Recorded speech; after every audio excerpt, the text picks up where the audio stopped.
Hoy vamos a meternos de lleno en las ideas revolucionarias de un pedagogo que le dio la vuelta a la idea de lo que es y lo que debería ser una escuela, Celestín Freinet. Para este análisis nos basamos en la síntesis de su obra realizada por Salvador Ibáñez, que nos muestra un Freinet con una idea de partida tan sencilla como potente.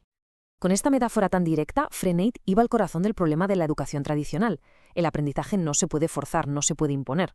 El trabajo de un buen educador no es meter datos en una cabeza a la fuerza, sino despertar esa sed, esas ganas de saber. Pero claro, la gran pregunta es, ¿y si es la propia escuela la que mata esa sed? Pues para Freinet, la escuela tradicional, la que él llamaba escolástica, no es que no consiguiera despertar la sed de aprender, es que la aniquilaba. Era un sistema que, según él, iba completamente en contra de la naturaleza de un niño. Fijaos en este contraste, porque aquí vemos dos mundos opuestos. Por un lado, la escuela escolástica.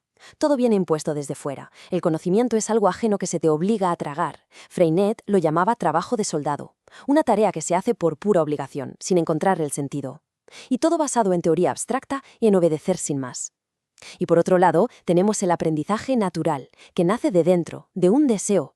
Es un trabajo-juego, una actividad que tiene un propósito real, que sale de la experiencia y que te lleva a crear. Su visión era tan crítica que usaba unas metáforas, demoledoras.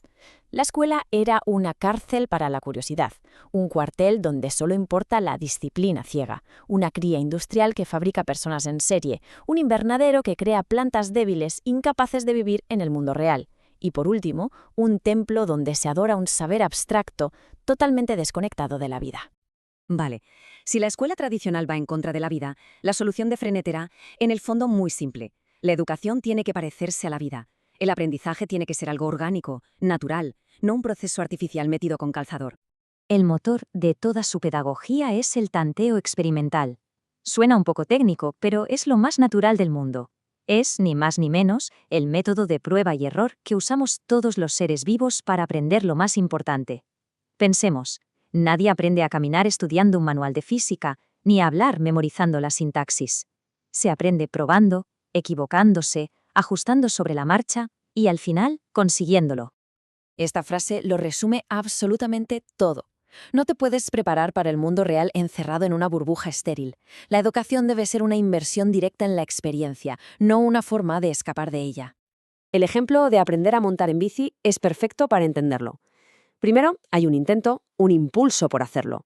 Después, inevitablemente, llega el error, la caída. Pero esa caída no es un fracaso, es información crucial. A partir de ahí, ajustas de forma intuitiva, cambias el equilibrio, la forma de pedalear, y de repente llega el éxito, ese momento mágico en que consigues avanzar y sientes un poder increíble. Y finalmente, el proceso se automatiza, montar en bici se vuelve algo natural. Pues bien, para Freinet, así es como se construye el conocimiento de verdad. Muy bien, todo esto suena genial en la teoría, pero ¿cómo se lleva a un aula? Freinet necesitaba una herramienta práctica para romper con el sistema antiguo y dejar que el tanteo experimental echara raíces, y la encontró en un sitio sorprendente. El primer gran enemigo a batir era el libro de texto.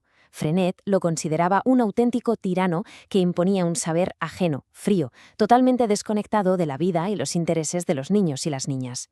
Era el símbolo perfecto de esa imposición externa que él quería derribar. La alternativa tenía que nacer de los propios estudiantes. Y de ahí surge la idea del texto libre, que giraba en torno a una imprenta manual dentro de la propia clase. El proceso era una maravilla. Primero, la creación.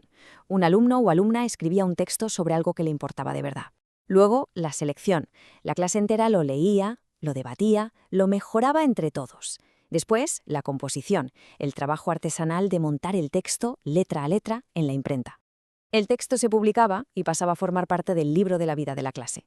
Y lo mejor de todo, se compartía. Se enviaban copias a otras escuelas, dándole al trabajo un propósito real, una función social. ¿Y los resultados? Bueno, fueron inmediatos y alucinantes. Se aprendía a leer y a escribir de forma orgánica, casi sin esfuerzo, porque tenía un sentido. El trabajo con la imprenta exigía una atención y una precisión enormes. Se fomentaba la cooperación, porque la imprenta era de todos y había que cuidarla. Pero quizá lo más revolucionario fue que se desmitificaron los libros.